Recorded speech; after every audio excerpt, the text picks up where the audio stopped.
Доктор Ристо Симеонов, специјалист по детска хирургија, наш гостин денеска. Имаме повеќе теми за разговор. Добро утро, официјално. Добро утро, поздрав до гледачите на Македонската телевизија. Докторе, ќе започнеме со една тема која што чинам дека секогаш е актуелна. Има многу неодговорени прашања и многу прашања кои што ги загрижуваат родителите со не толку точни одговори, како делуваат како заблуда, но всушност што крие и што може да предизвика воспаление на слепо црево.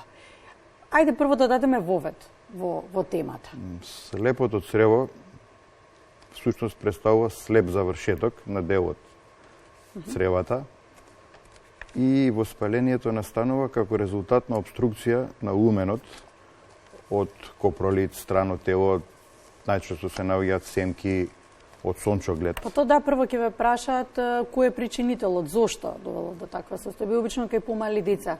Всушност, кој е проблемот? Во секоја возраст може да се воспали слепото црево и воспалението настанува во ѕидот од слепото црево, почнуваат да се размножуваат бактерии кои што ги има, постојат, меѓутоа кога ќе се зголеми нивниот број, тие стануваат веќе патогени и слепото црево оттекува, ѕидот постанува напнат.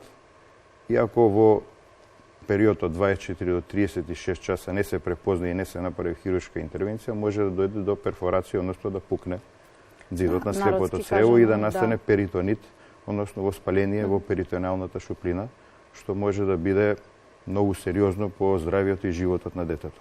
Една заблуда постои дека детето пред училишна возраст не може да му се случи воспаление на слепо црево.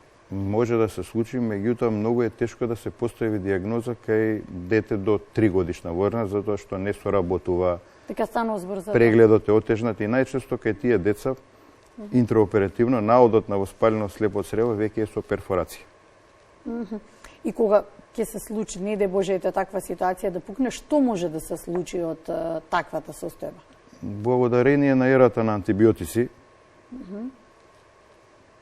со двојна или тројна антибиотска терапија кај перфорирано или пукнато слепо црево со веќе развиен перитонит, состојбата ќе се среди. Ќе се нормализира. Треба подолг временски период, треба исхрана, веројатно, повеќе повлекува?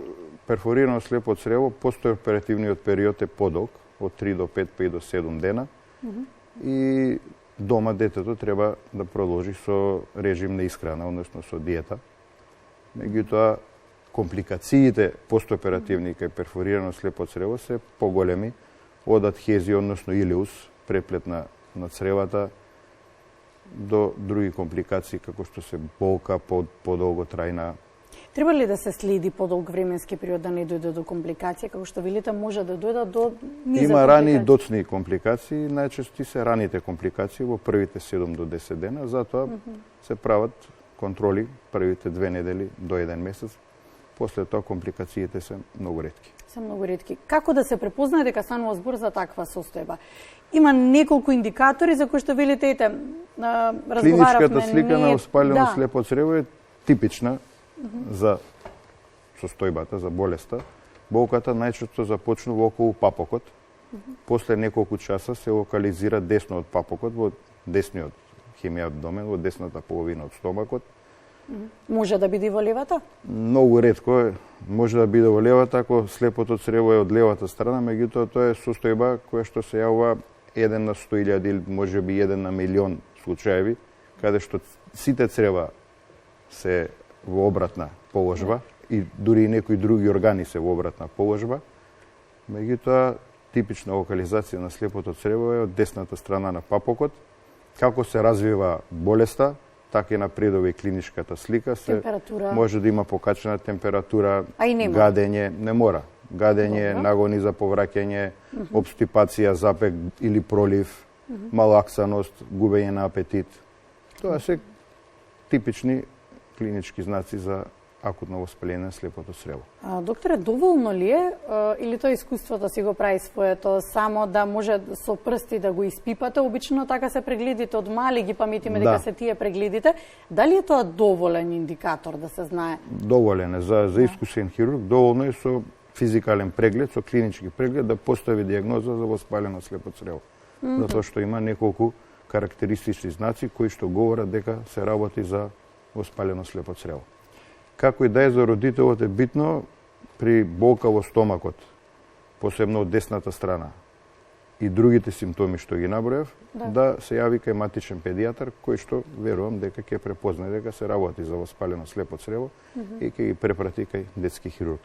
Постојат и дополнителни испитувања, не е само клиничкиот преглед, лабораториски анализи каде што има покачени инфламаторни, односно воспалителни параметри, леукоцити, ЦРП, и се прави и ехо или ултразвук на абдоменот и радиолог, детски радиолог може да го визуализира слепото црево и со тоа се поставува дефинитивна дијагноза. Кога се преминува кон оперативен зафат? Кога решавате дека вие воспалено слепо црево се лекува исклучително хируршки, односно со оперативен третман, и веќе кога имаме дијагноза за воспалено слепо црево, следно што следи е операција. Едноставно тоа не се преминува кон антибиотска терапија па да се смири, не може така. Слепото црево може и да се смири, дали од антибиотска терапија или од само по себе, меѓутоа при повторен атак на воспалението напредува многу брзо, затоа што не се враќа слепото црево во првобитната положба, него напредува воспалителниот процес. Има уште една заблуда дека ако се отстрани еднаш, повторно ќе порасне. Не, еднаш отстрането слепо црево не може повторно порасне. Да. Начинот потоа на живот се менува ли кога ќе се отстрани? Ги споменавме тие први денови, 2 недели контроли, касни, да речеме, некои нешта ако се искомплицираат, но потоа начинот на живот се менува? Во принцип не се менува многу начинот на живот. Има кај некои деца кои што претходно биле слаби и немале апетит, после отстранување на слепото црево да се зголеми апетитот, па дури физичката сила да се зголеми. Дали има поврзаност или не знам, меѓутоа се случува кај деца кои што биле слаби, после отстраненото слепо црево да имат зголемен апетит. За жал, докторе, ќе зборуваме на една тема која што за вас е, може да кажеме, секојдневие. Нема да ве прашам за причините, туку затоа што не можеме да зборуваме за причините за тумори. Туку ќе ве прашам кои се индикаторите како родители да забележиме дека станува збор за такво нешто. Ако немаме вродена. Морам да кажам дека туморите во детската возраст за жал најчесто се малигни. Најчести малигни тумори во детска возраст се неуробластомите. Тоа се тумори кои што настанале од дегенеративни промени на симпатичкиот нервен систем и најчесто се во надбубрежната жлезда или во ретроперитониумот, односно од двете страни на рбетниот столб. Потоа се нефробластомите или вилмсовиот тумор, тоа е тумор на бубрегот. Да, тој настанува заради мутации во ДНК-то на зрелите, на здравите бубрежни клетки. Заради мутација во ДНК, тие мутираат во малигни клетки, а за неуробластомите да напоменам дека тие промени дегенеративни во симпатичкиот нервен систем настануваат пренатално. Значи, уште за време на бременоста настануваат тие промени. Во таква состојба се следи... Пренатално ехо не може да диагностицира неуробластом. Кога почува да се следи кога тоа? Кога ќе почне да расте. Значи, кога ќе почне да расте туморот, дали при случаен преглед заради друга состојба, може да се види на ехо или ултразвук, али најчесто кога ќе дојде до надуеност или деформитет на стомакот кај детето, родителот ќе примети дека од едната или од другата страна стомакот не е ист. Значи, од страната на туморот е по-надуен, значи по-деформиран и тогаш при преглед и понатамошни инвестигации, ултразвук, компјутер, магнетна резонанца, ќе се види за што се работи. Иако медицината оди многу напред, вие го работите тоа секојдневно и ако ве навратам години наназад, ќе речете дека сигурно е отидено напред. Си уште не можеме за причините ли да зборувам? Не, нема конкретни причини кои што можеме да кажеме да причина за појава на тумор е таа и таа. Исто сакам да наберам дека во детска возраст малигни тумори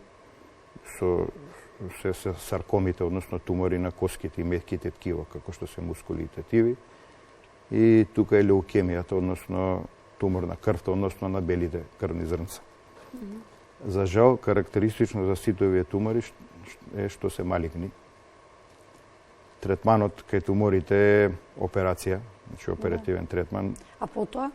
Потоа следи хемотерапија и радиотерапија.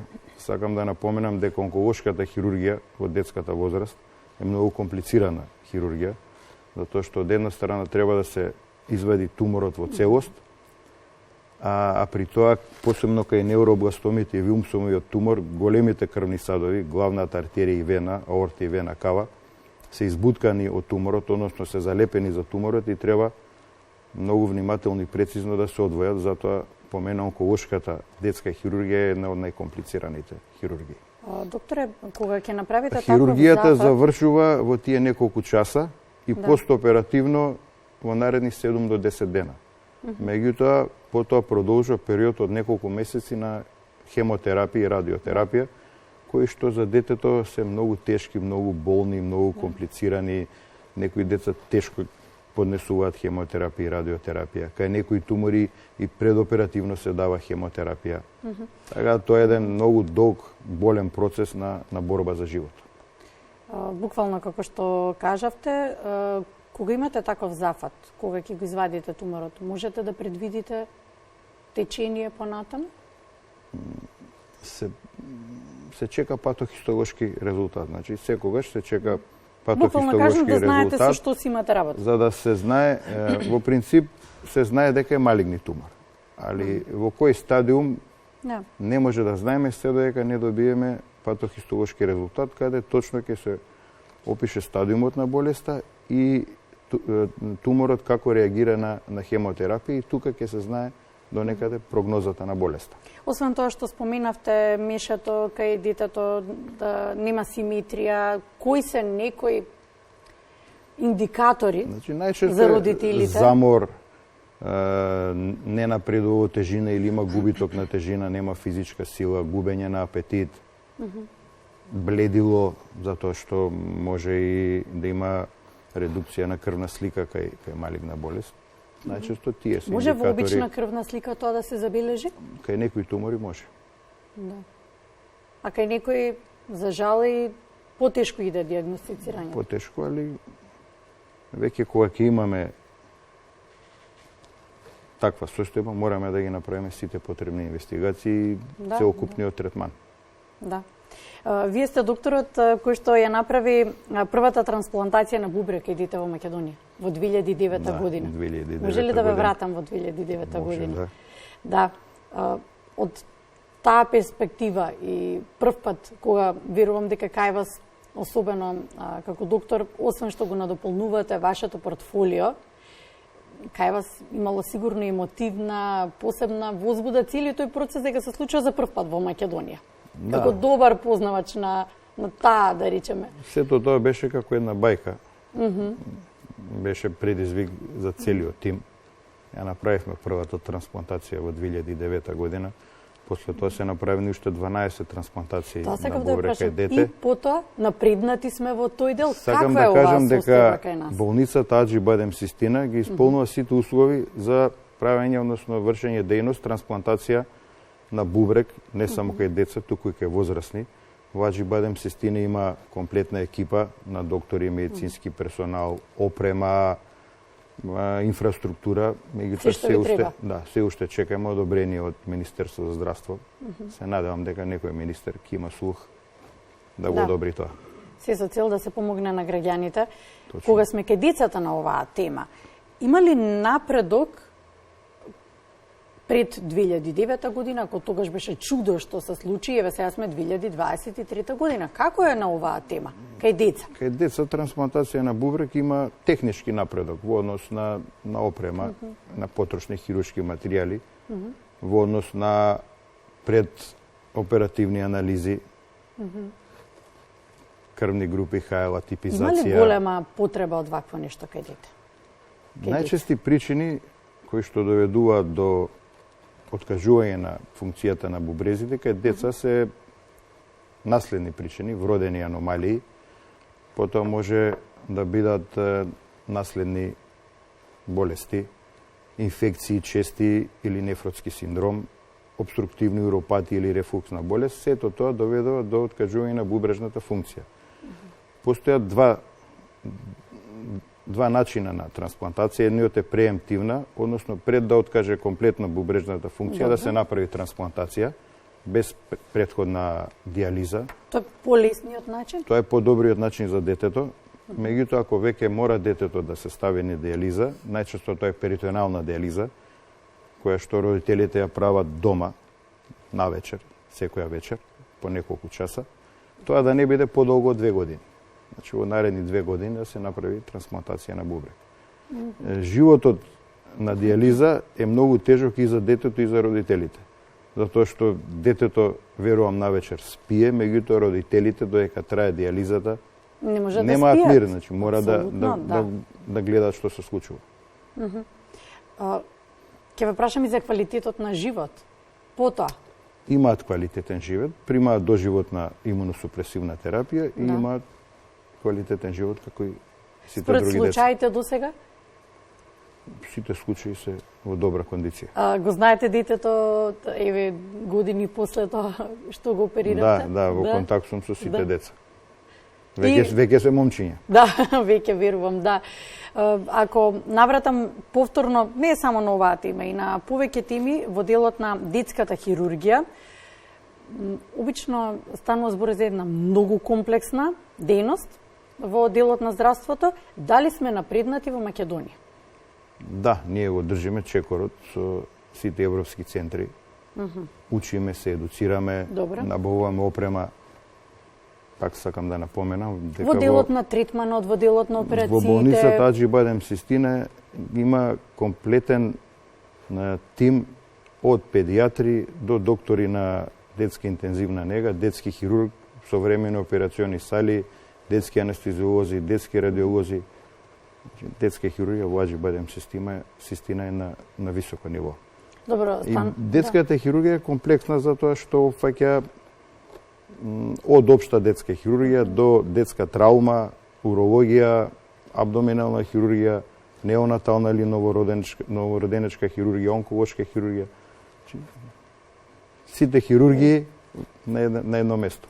Колку имате искуство работа, доктора, сега да ве вратам? Работно искуство во Аџи Бадем Систина 5 години и претходно 18, значи 23 години. И за овие 23 години колку се пациенти ви поминале низ раце? Многу, можам да кажам дека сигурно да не претерам повеќе од 12.000 операции. Така, она што секогаш не знам, со посебно внимание се гледало кон детската хирургија, не само поради тоа што е комплексна, од причини што кај нас некако се, затоа прашав колку ги следиме светските трендови, се затајувало во делот на резовите, па да не се забележува лузната, естетска се разбира. Ве разбирам. Да, и тоа се и мали деца. За родителот најбитно е естетскиот момент. Да. Да ја види раната на кожата. Колку ние сме напреднале во тој дел. Родителот е битно да види раната на кожата. Да. Сме напреднале затоа што нема надворешни конци, че нема конци што потоа се вадат и обично и се става до згора дермабонд или лепак, тоа е еден вид заштитна фолија, а сите конци во принцип се внатрешни ресорптивни. Многу ретко се ставаат надворешни конци. И останало за малите деца, особено ако не треба да се шие, нека не се шие, нека се залепи. Да, и прво прашање колкав ќе биде резот, второ дали ќе се сошие ласерски. Так, и дали ќе се познава потоа. И на секој родител. Да. Но секако во делот дека е напреднато добро, можеме да бидеме малку и поспокојни во тој дел. Драго ми беше што ве видов малку и во еден непосреден разговор. Се разбира, секој доктор има од една страна еден професионален однос со пациентите, но од друга страна и вие сте луѓе. Се соживувате со сите приказни. Децата мораме и ние да бидеме деца. Да. Се соживувате се сите приказни тука, па не се само децата, доктора, тука се родителите со цело семејство. Со децата треба да бидеме деца, со родителите возрастни. И обично знам докторите да ги прашам дека и по толку години искуство и пациенти, колку кажавте дека поминале деца низ ваши раце, може ли да кажеме дека еден доктор може да стане имун? Дека треба само професионално да гледа на пациентите, дека емотивниот момент може да го извади? Многу тешко. Секој има во себе емоции, али многу е битно за хирург посебно тие емоции да ги трне на страна за време на операцијата. А веднаш потоа може да. После да си продолжи. Може да биде дел од семејството, се разбира.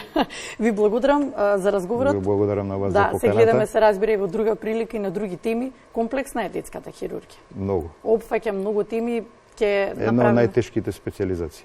Да. И се надевам дека и млад кадар ќе има повеќе и од оваа област. Се надевам. И вие јас. се надевате. Се надевам. Добро. јас. Благодарам. Благодарам на вас.